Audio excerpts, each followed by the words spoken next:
Hi, everyone, and welcome to another Building Better Business Practice Management webinar series. My name is Natalia Morrison, and I am the Director of Communications for FASOMA. And tonight's topic, or webinar, is Florida Business Entity Selection, the benefits and pitfalls of corporations, S corporations, and LLCs. And our expert tonight is Erin Tracy with Tracy Law. Well, welcome, Erin, and thank you for being here with us tonight. This is going to be an amazing presentation, I know. Well, I hope so. I know it will be. So for those of you that are joining us for the first time, we just wanted to go over some housekeeping for you. So if you look at the bottom of your screen, you have a Q&A icon and a chat icon. The chat icon is where you can type in any comments or resources that you found useful and you want to be able to share with your colleagues. The Q&A section is where you are going to submit your questions and take advantage of tonight's free webinar and ask as many business questions as you can. Erin has been collaborating with FASOMA for several years now. And one of the amazing things that he so generously offers our membership is a free 15-minute phone call consultation with him. That's right. As a member, you get free 15 minutes with Erin. Anything business related. So he'll talk a little bit more about that during his presentation and how you can reach him and get in contact with him and take advantage of that. 15 minutes sounds little, but you can get a lot of information in 15 minutes. And we are just so lucky and fortunate that Erin has offered that to our FASOMA members. So thank you so much for that, Erin. That's my pleasure. All right, so without further ado, Erin, the floor is all yours. Thank you, Natalia. Let me go ahead and share a screen here. And this will be a PowerPoint presentation that I have. And if you know here, I'll go ahead and put this up at the end of the presentation. But if you need to contact me, I'd be happy to answer any further questions beyond this webinar. And my contact information is at the bottom there. It's Erin@tracy-law.com. And you can reach me at 941-405-9156. So we'll go ahead and get into it, starting with business entities. And this is basically when you're starting your practice, or if you're already practicing, it could give some guidelines as to what type of entity you would be into. Or want to be into, I should say. Now I'm going to say generally there are three types of entities for a business owner to choose from. I say generally because there is a fourth, which is called a partnership. However, a partnership is not necessarily a formal entity. You do not have to register it with the state. You know, a partnership can be formed basically on a handshake, along with splitting of profits. That's all it takes to form a partnership. So the entities I'm talking about now are formal entities that you actually register with the state. And here in Florida, it's the Division of Corporations. The first entity that we're going to talk about is the C Corporation. Now, the C Corporation is organized by shares and allows for sophisticated options when it comes to dividing ownership, which can be beneficial. However, typically the C Corporation is used by major public stock companies.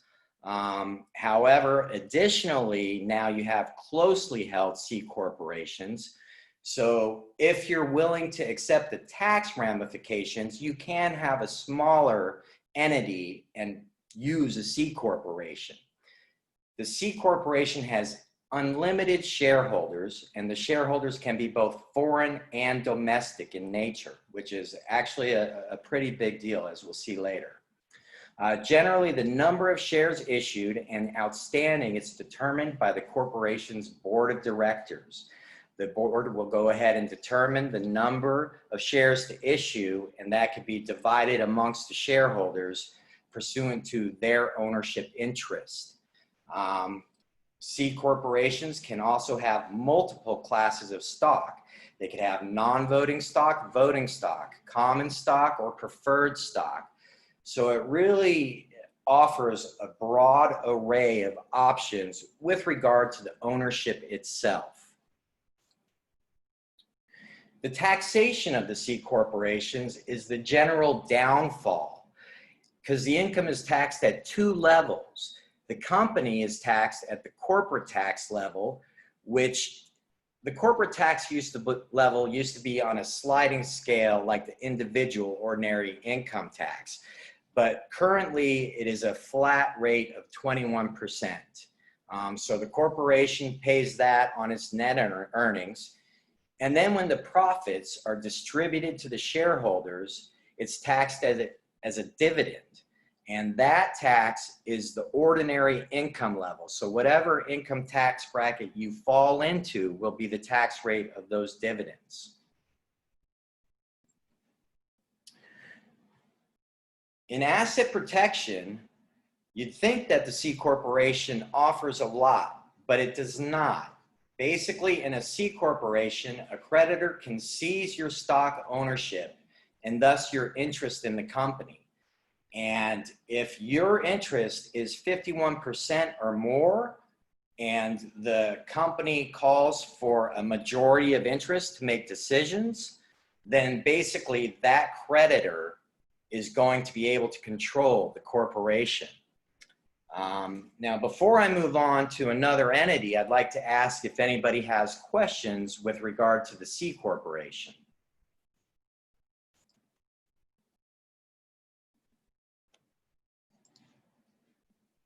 And I'm in my Q&A. I'm not seeing any questions nor hearing anybody. So what I'll do is I'm just going to move on. And then if questions come up, we could go ahead and come back to that. Wonderful. Okay, great.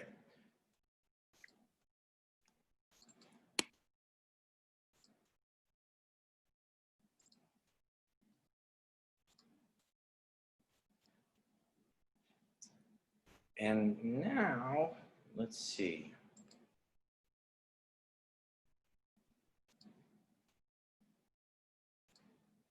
Now I have the Q&A open. Okay, there we go. The next type of entity to choose from is the S corporation. An S corporation, it's best described as a hybrid between the LLC and the C corporation. Like the LLC, which we'll talk about in a second, it's a pass-through entity where all of the profits and losses flow to the owners of the company. But the company itself is owned by the shareholders, and the company itself is not taxed. Now, a downfall with the S corporation is the shareholders must be U.S. citizens or residents.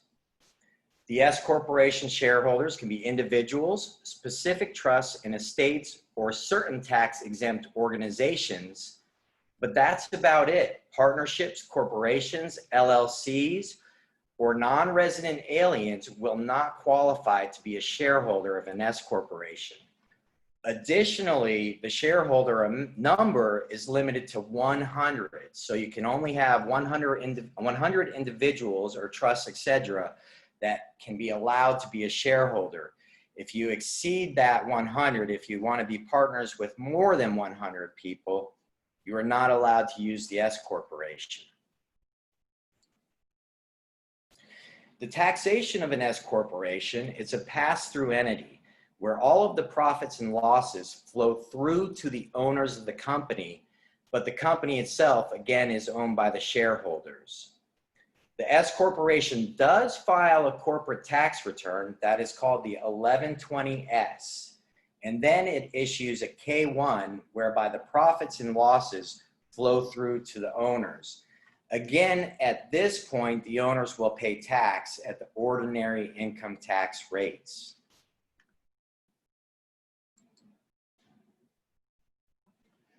Now, it should be noted that the S corporation, again, is a pass-through entity where the profits and losses flow through. We just did that. Now, okay. The asset protection of an S corporation. Like the C corporation, a creditor can seize your stock ownership and thus your interest in the company. This becomes pretty important in the asset protection realm, understanding that you can only have 100 shareholders. So again, if a creditor comes after a shareholder that owns a large stake of the corporation, the creditor could literally take control of the corporation and make the decisions that normally the majority of shareholders or supermajority of shareholders, whatever the corporate provisions are, would do. And typically you don't want somebody that you don't want to be a partner or in business with going ahead and asserting that. Now, there are things you can do to prevent that.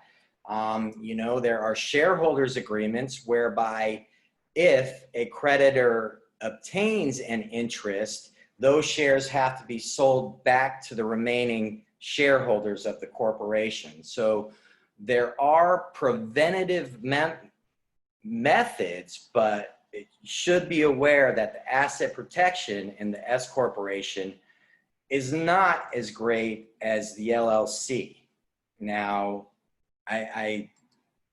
let me go ahead and I'll go through the limited liability companies, do the question and answers that have happened with the corporations, and then I'm just going to go to the Q&A. I was going to do it a little bit differently, but I think this will work.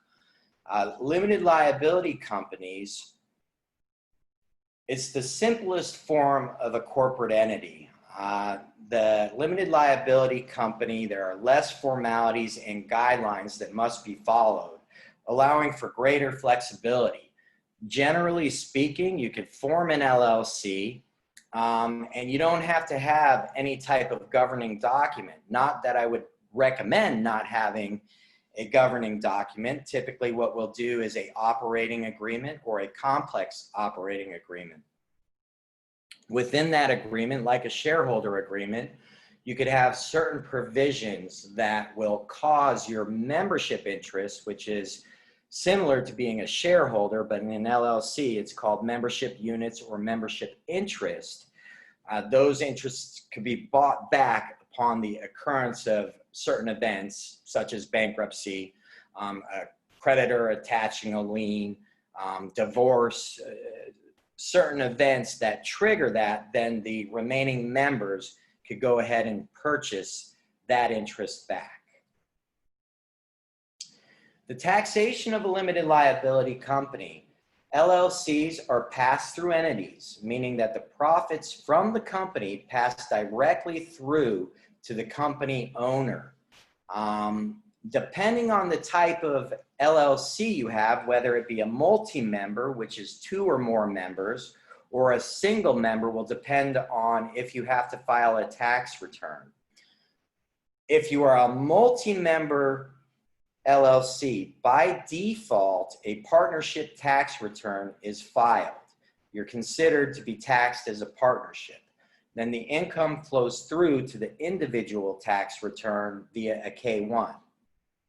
If there is only one member, the LLC is considered a disregarded entity, and the income and expenses are reported on Schedule C of your individual's tax return. So in terms of expenses, if you're an individual, it will probably be less expensive administratively because you only have to file one tax return. Whereas if you're multi-member or for any of the other entities we discussed, you will also at the corporate level have to file a tax return, although with the S corporation, there will be no taxes due.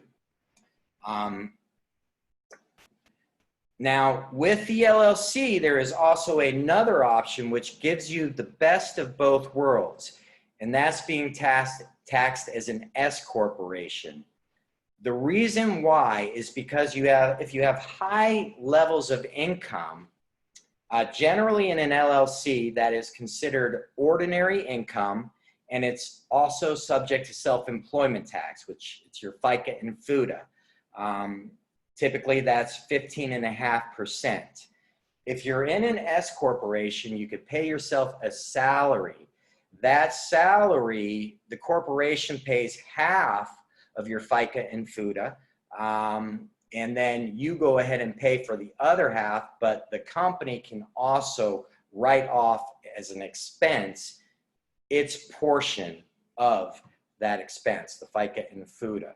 So this can give you the best of both worlds, and you can also be a single member LLC and take the advantage of being taxed as an S corporation. So in effect, you could get the best tax treatment currently offered by electing to be taxed as an S corporation, but have less formalities to follow with the LLC structure.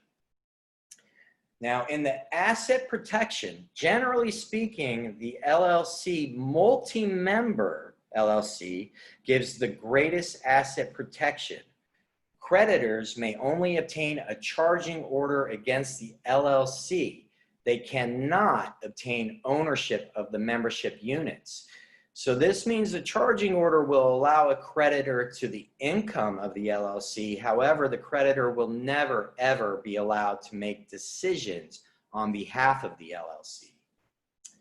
Now, for a single member LLC, however, it should be noted there is currently conflicting law where it was a bad case, bad factual case, but the court allowed a creditor to obtain ownership of the membership units. And this was done, again, it was bad facts, but basically the owner of the LLC was a single member and they commingled the funds. So all of the LLC income went straight into the individual's bank account. There was no bifurcation of the individual owner from the LLC. So the court concluded, well, if this individual is running the LLC, but it is actually acting as himself, then we are not going to give that asset protection, and the court allowed the creditors to obtain ownership of the company itself. Additionally, it should be noted that LLCs are preferred entities for real estate holding companies due to the disadvantaged corporate taxes on appreciated real property. Generally, LLCs, if it's a long-term capital gain, you could be taxed at the long-term capital gain rates, which used to be 15%. Now it varies, but if it's not over $470,000, it's still 15%. If it's over 470, rounding up, then it is 20%. However, it's still potentially much lower than higher ordinary income tax rates. With that being said, LLCs presently are generally the favored entity because they are inexpensive to form, they can be operated with few formalities, and used properly, they can insulate you from personal liability and allow you to divide your ownership between multiple parties without the excessive formalities. In addition, like the C Corporation, you can make different types of ownership levels.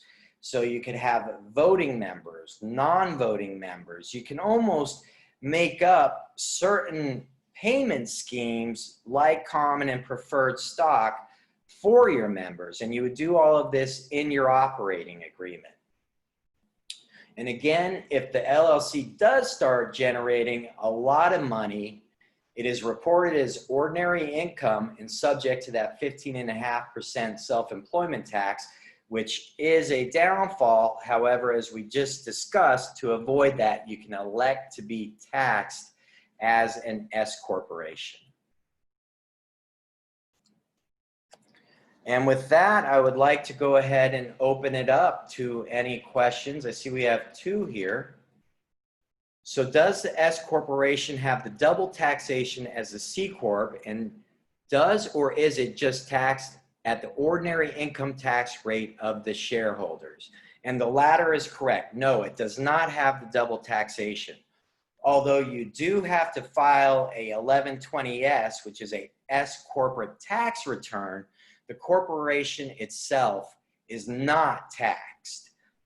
That income will flow through to you at the individual level and is reported at ordinary income.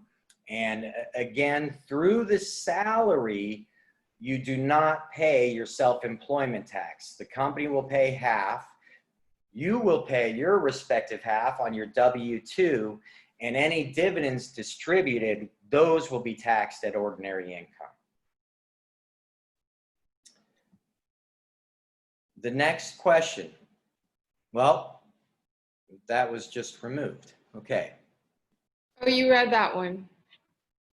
The first was that too. I didn't get to the second one, but I didn't see what it was. Oh, sorry, here. It says, does the S corporation have the double taxation as a C corporation does? I see. I got you. Okay. So what are the items a single member LLC can write off? Also, should receipts be kept to write these things off? Absolutely. You always want to keep your receipts. Now, within a single member LLC, it has to be valid business expenses. So if you go on a trip that is for the LLC itself, you can write that trip off as meals and entertainment. However, if you go on a trip to Colorado to ski and you want to write it off as an expense, that will not fly, and you will be taxed on those monies. They will probably issue penalties. It wouldn't be a valid write-off. But in general, as long as it's valid business expense, that's very broad. So obviously, equipment would be a valid business expense. Your administrative costs is a valid business expense. You know, it could be your computer, etc. Amounts paid to independent contractors would be a valid business expense. I think in all of these categories, the expenses will remain the same, meaning as long as it's incurred truly on behalf of the business and not to grant an individual benefit, then it will be a valid write-off. Okay, so how or when do you select the tax as an S corporation option? You can do that at almost any time. You know, you can be operating as an LLC and determine later on that you want to be taxed as a S corporation, but the timing of that comes down to the actual tax year you're within. So if you have a fiscal year that ends December 31st, 2020, and on June you decide you want to be taxed as an S corporation, you can elect it, but you will have to wait till 2021 and that December 31st tax return to be filed. Otherwise, when you form your business within, I believe it's 60 days, you could go ahead and elect to be taxed as an S corporation through filing a Form 2553. The advantages and disadvantages of a nonprofit. Yeah, it's a tough one. You know, the advantages of a nonprofit are obviously that as long as the income is used for your not-for-profit purpose, it is not taxable. And that's why it's the nonprofit. Now, in forming a nonprofit, it could generally be a little tedious. The application is a long application. It is, I believe, a $400, no, they changed it. It's a $600 filing fee. And you are under strict IRS guidelines as to how you operate that nonprofit. Many people think they could start a nonprofit and really make money, but the problem with that is, again, the profits have to be used for your not-for-profit purpose. Now, you can pay yourself a salary within a nonprofit, but the salary has to be a reasonable salary. There are safety harbors that basically say that if you could find 3 similarly situated nonprofits in a similar area doing a similar thing, you could take the average of those salaries and that can be your salary, but it has to be a reasonable salary. And if it's an unreasonable salary, the IRS can impose strict penalties, like up to 200% of the taxation due. So it's something that if you truly want to operate the nonprofit for that purpose, you do that knowing that you're going to have these strict guidelines that you have to adhere to and salary restrictions for your officers and directors. Okay, the next question. For a basic LLC being set up to be taxed as an S Corp,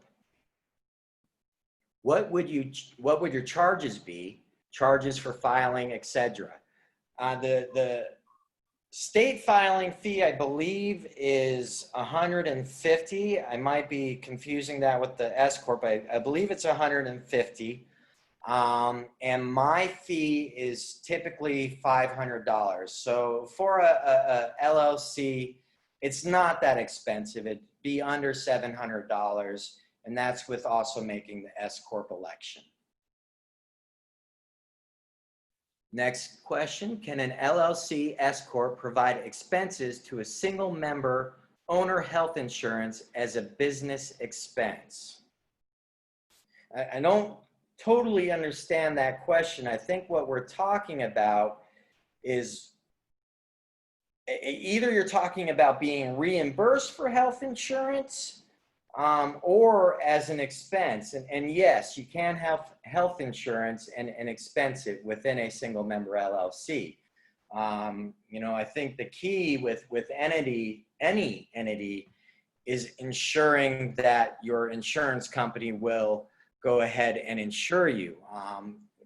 With that, an example is sometimes in LLCs when you have real estate, and this is changing now, but a couple years ago, for whatever reason, insurance agencies did not want to insure a single member LLC that held real property or was a real property holding company. But that's changing now, and now insurance companies are doing that, but typically that would be up to the provider. Okay, the next one, can you still take a draw for your salary as an S corporation? If so, would this apply to an LLC with election to be taxed as an S corporation? Yes, whenever you're taxed as an S corporation, whatever applies in the taxation arena applies with the S corporation. The key with the draws with salary, can you do that? Yes. However, it comes down to you want to have a regular established salary payment. Typically what people will do is they'll go to a payroll company, and obviously they make payments to the payroll company, and the payroll company will issue your check and take out the FICA, FUTA, etc. On your side of it. So it's much like being employed where you receive the W-2, but I would caution that you don't want to take ambiguous draws all the time where it starts appearing like it is not a salary, because then it will be considered a distribution and you may be subjected to those self-employment taxes. Wow, those were all really great questions. Okay, and let me close my Q&A here. And what I'll do is we'll go back to the general one, which again, it has my name and contact information at the bottom.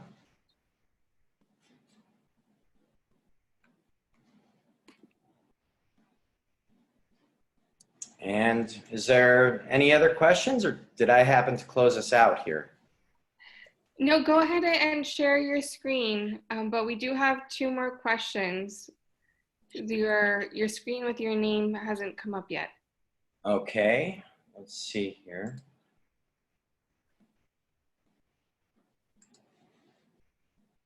Yeah, when I go to the Q&A, it creates another box here, which is a little hard. Okay, so there's the screen. If you want, I can read the questions for you, the ones that came in. Sure. How do you handle a situation where we have to loan the LLC money to start up? That would be a member loan to the LLC.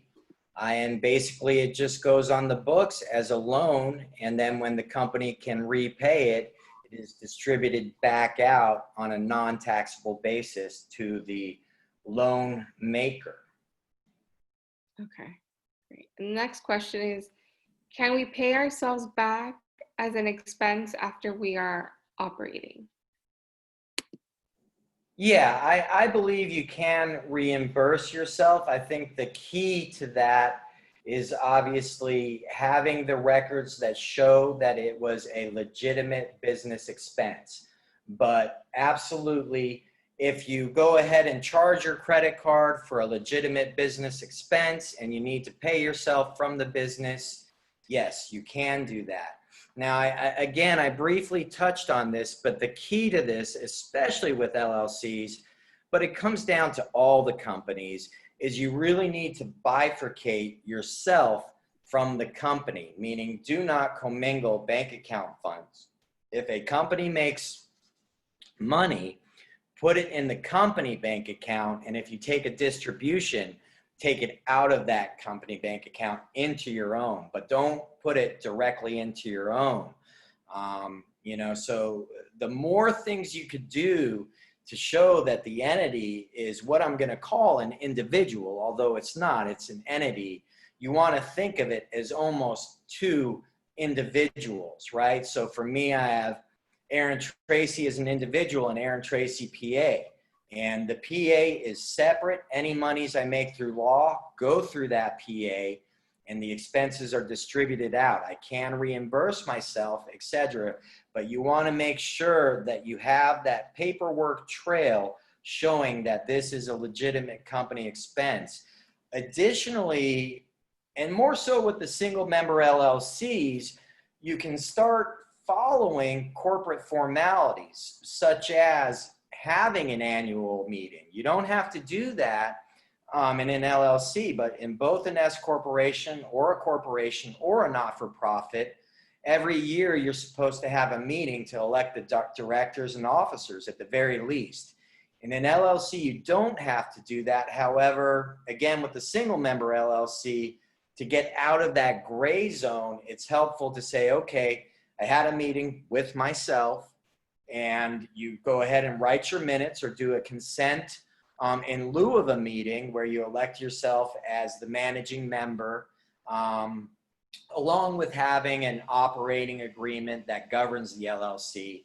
And that will absolutely help with asset protection, primarily with the single member LLC, but the guidelines fall into play with all of the companies, that you don't want to confuse yourself as an individual and the company. So you don't want to go to the grocery store with your corporate or entity credit card and purchase groceries for yourself, or go buy clothes for yourself, etc., because that's an individual expense and not a valid entity expense. Wonderful. Thank you, Aaron, so much for your time and for answering with so much detail all these questions. Everyone that submitted questions, these were wonderful, wonderful Great questions. question. And I think that, yeah, we can definitely probably have you do another webinar on, just LLCs and on its own. Yeah, absolutely, absolutely. You know, and for most of the practitioners here, I could say again, the LLC is typically the preferred entity, but I would recommend probably making that S election with the LLC because that 15.5%, it adds up quickly. So whatever your ordinary income rate is, take that and add 15% to it, and that is your partnership LLC tax rate.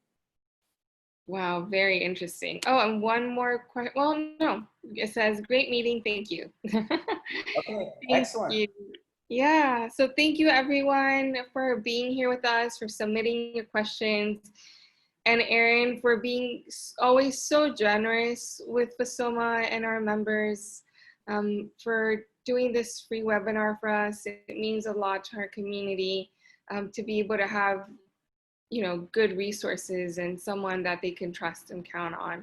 Absolutely. I have to say, I think a key to this is forming a good team, which entails usually an attorney, at least for the formations, but also an accountant down the road. And that helps a lot. Very important. Yeah. Well, thank you everyone. And hopefully we'll have Erin Tracy back in a few months from now. I will try and convince him. It'd be my And pleasure. in the meantime, everyone, take care, have a wonderful evening, and stay safe. Great. Thank you. Bye, good night.